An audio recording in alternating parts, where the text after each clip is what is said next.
की जुबानी लिखेंगी वो विकास की नई कहानी।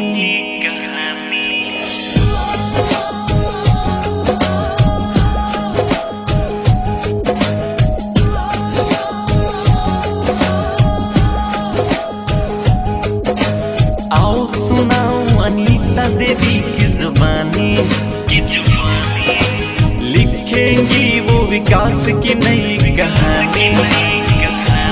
जनता का हक जनता को दिलाने ये आई है, ढोलक छाप चुनाव चिन्ह निशानी ये लाई है। आओ सुनाओ अनीता देवी की जुबानी लिखेंगी ये विकास की नई कहानी। लिखेंगी ये विकास की नई कहानी। लिखेंगी ये विकास की नई कहानी। लिखेंगी ये विकास की नई कहानी।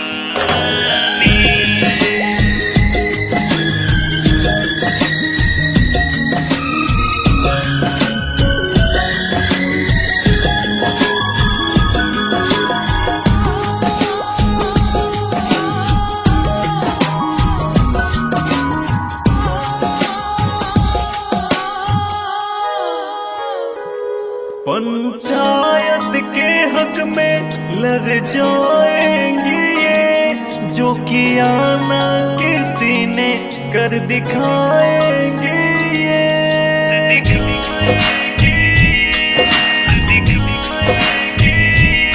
पंचायत के हक में लड़ जाएंगी ये, जो किया ना किसी ने कर दिखाएंगी।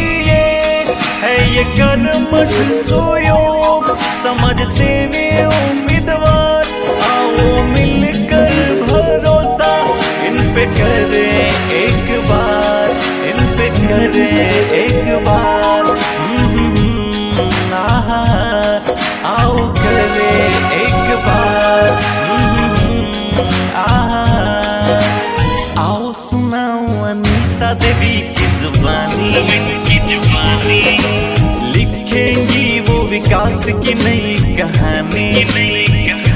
जनता का हक जनता को दिलाने ये आई है, ढोलक छाप चुनाव चिन्ह निशानी ये लाई है। आओ सुनाओ अनीता देवी की जुबानी